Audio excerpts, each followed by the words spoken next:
Thanks for coming. Yeah, thanks for having me. You're like super in demand. You're real famous. And you joined me on not my, really. on my little Fame's show. not real. That's not real. It's for sure real. Yes, I've traveled with you all over the country. It's for sure real. Yeah, man. People behind you like, oh my gosh, is that Rachel Cruz? And everyone's like, John Delony. Yeah, they don't do that. They're like, hey, is that Rachel Cruz? All right, so a couple things I want to talk about today. Probably have some conversations that you haven't had on other shows. That was kind of my goal. Perfect. But more importantly, I like it when a podcast kind of drops in on a conversation between two friends that sounds like we just showed up while they were having coffee. And you and I have done that all over the country. And so here's where I want to start. So you and I did this marriage event. And you and I have done it multiple times. And this time people came. It was like a weekend retreat. Yep. And there was a bunch of people there from all over the country, all different walks of life, engaged, about to get divorced, to we've been married 34 years, Yes. we're millionaires, and we just want to see what's next for us. Totally. I think to a person, everybody walked away from that thing, us included, like something magical happened there. And so that's rare in our world, right? Yeah. We do travel, these events all the time. Right. And they're great. Of course. And they're all of course. awesome. But there's always like you do a tour and there's like this particular city was just magic. Yes. And I don't know I don't know why, it was just an energy, whatever. But this was so special and unique. And so I've spent so much time just while I'm walking in the woods just trying to figure out what was so rad about that weekend. And one of the things you and I have talked about that I want to unpack a little bit is this. One of the special gifts to the audience is that, or in that event, was I hide my wife, you hide Winston over time, or really they hide from what we do. And so one of the cool things was they showed up. Yes. They came out on stage. Yes. And it was supposed to be like a fun give for the audience. And look at this, you got to finally meet them. They're real. And Sheila's beautiful. And Winston's a smoke show. And like, here's them. When I reflect back on it and you reread the feedback, that was some of the most powerful. That was one of the most powerful hours of the entire weekend. Yes. Yes. And as you and I have discussed, I think it comes from this place where they could look at you and Winston. You are a co-owner of a multi-hundreds of million-dollar company. Your husband is extremely successful, very talented. You all both work really hard, and you all have vast resources. And then you look over, and there's me and Sheila in the other two chairs, and we have 3 PhDs and 2 master's degrees between us. And I think there was a humanity to you and Winston saying, no, marriage is real hard. We're having to figure this thing out. Where do you think that illusion comes from? So that's a long setup to ask this question. Where do you think this illusion comes from that if we just had this, everything would be okay? Everything would be okay. And it could be money. It could be all the answers. It could be all the training. It could be all the resource. Where does that come from? I don't know. I do feel like specifically with us, maybe, and I could be off base on this. Us or you and Winston? Sorry, us. Okay. And our jobs is cameras and microphones, TVs, radio. Like there is a level of a platform there. And I do think with anyone, maybe except for like Hollywood or something, but you do look at people on, and I do this for people too. I like look at it. I look at them, whether it's social media or whatever, and I just think, oh my gosh, okay, they look happy for the most part, right? Like I know they're real people, but like my struggle is like, ooh, 30%, 40% of the time or whatever. Theirs is, they probably have some, but theirs is probably like 5% of the time. And whatever that game is that I play, I associate when I see people that I admire or respect or have helped me personally. I think, oh gosh, they're doing great. I know they're human, so I know there's a percentage of them that struggles, but it can't be the same percentage that I struggle. And I think it's that barrier of like putting someone to a degree on a pedestal. And not that people do that with us all the time. I'm not saying like we're on this big pedestal platform, but there has to be something about this difference because I don't feel that way with like my good friends, right? But it's enough of a Is it because you know them?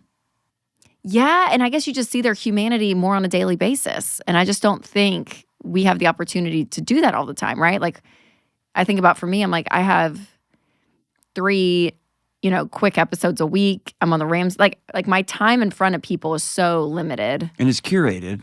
And it's curated to a degree this because is I'm as like, good I'm as not. we can look. Yeah, and I try to be human on it. I Of try course, not to like put on a complete fake face, but I'm like, But I'm not going to pull up my phone in the middle of a fight with Winston and be like, I just need you guys to see. Like, I'm like, that's so inappropriate. Like, I would never, that's so crazy. So there is something to me that I will put, even me, a percentage on people's struggle and say, but surely it's less than mine. Ooh, I need to put a pin in that. Surely it's less than mine, because that'll be an important conversation later on when we talk about comparison. So I don't know if that answers your question. It does. But there's just something about that. I think it's a distance thing. Maybe it's a resource thing. I don't know. I wonder if it's hard to be in our own skin. And it's just easy to look and go, I feel this way. Surely they don't. Right. And yes. So how do I get from here to there? And the world, if you just scroll Instagram, it's like, well, you have to have money and you have to buy this thing and you have to have this thing and you have to have this thing and you got to go get this information or listen to this podcast, read this book. And it's almost, I remember the audience going, and it was almost freeing. Or not maybe almost, maybe it was completely freeing to go, oh, they don't have it all figured out either. Yep. We're okay. Yes. And that means we can all keep figuring this out. Right.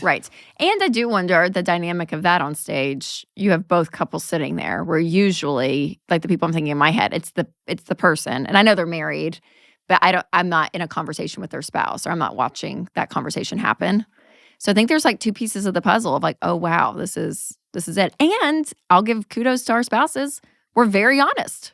Yeah. You know what I mean? And they're very smart, and they're And that vulnerability though too, I think gave that. There wasn't this like, oh gosh, we have to image management level of like. You and I did not marry image managers. No, we were not image managers that weekend, which I think is what brought some of the magic too. Yeah. Because like. So what makes marriage so hard? Like if you had to distill it down, I have an idea or two, but, and I'm not even talking about the nerd literature. Like, what do you think it is?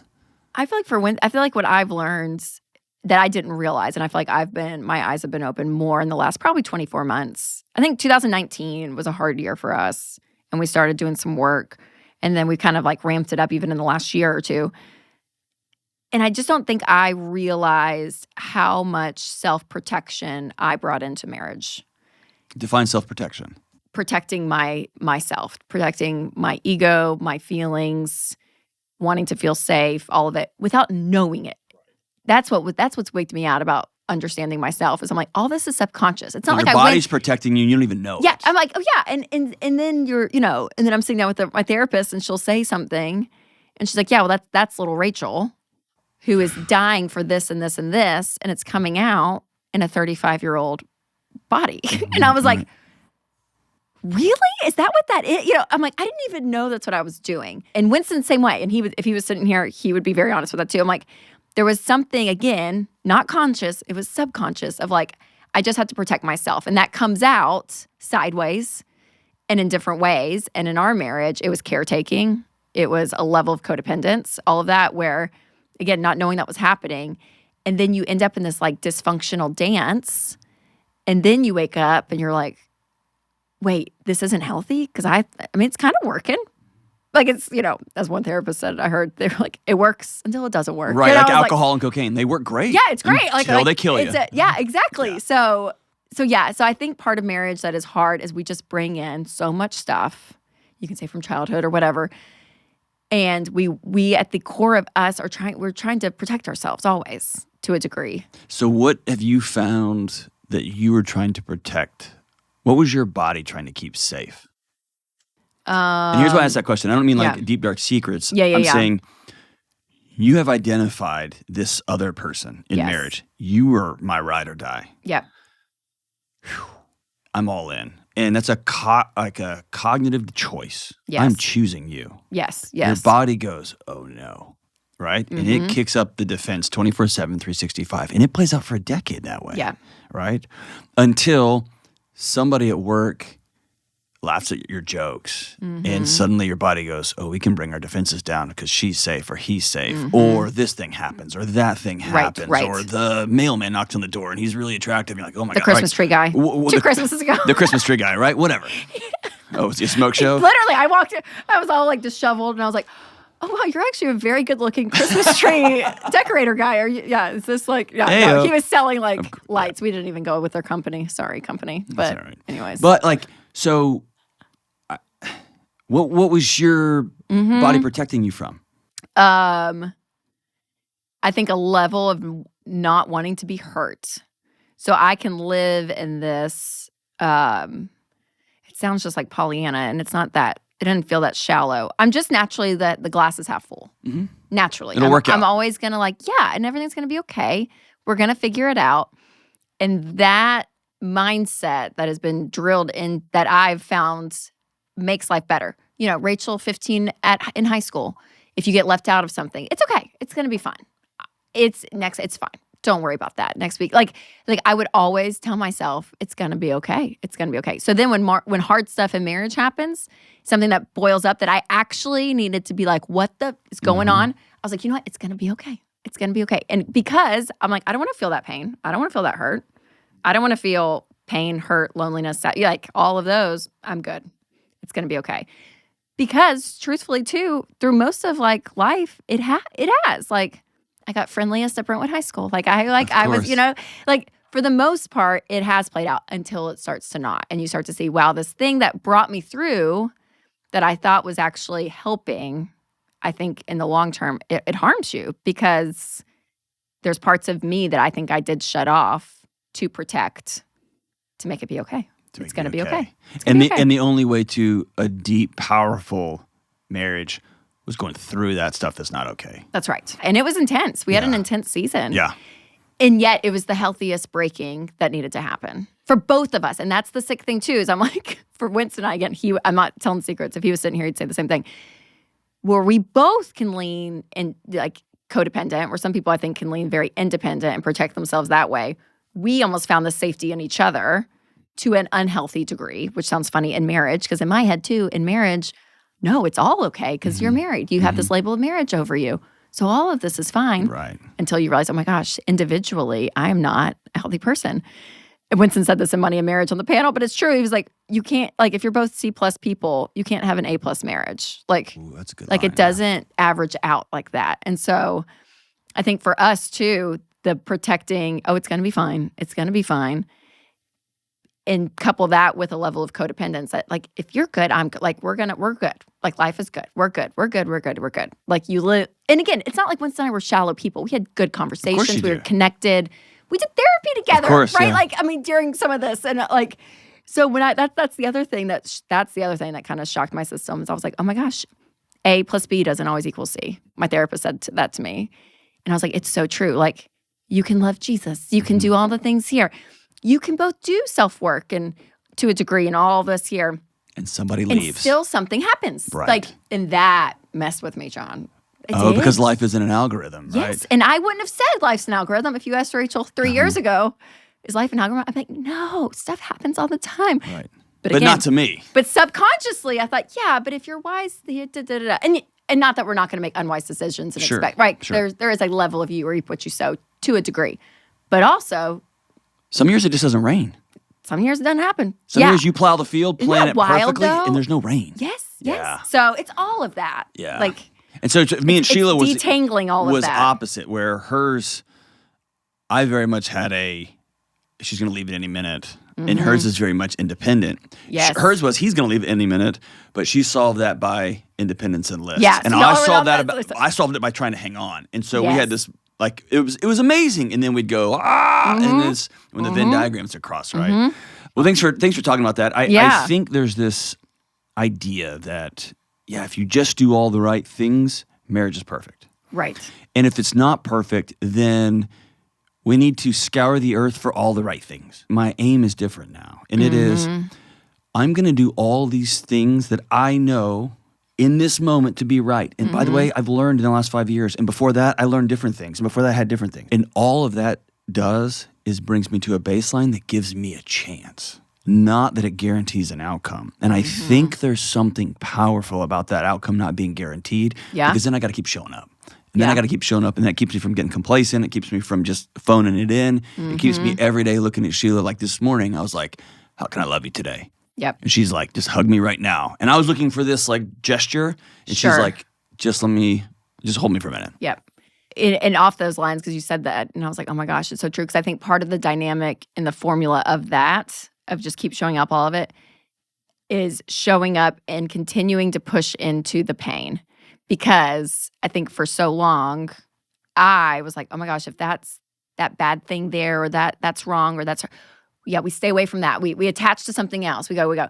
Where I think I'm learning, I'm like, oh no, it's actually through the pain, through the grossness, through the messiness, that is actually life. Like that's where it is. We're so everything. We avoid it, and we think, and in the Christian circles, you could label it sin, you could label it suffering, you can right. I think every person has their thing, and for so long, it's like, nope, we avoid no. Where you're actually like, what is going on in me that's causing that, or wanting that, or whatever.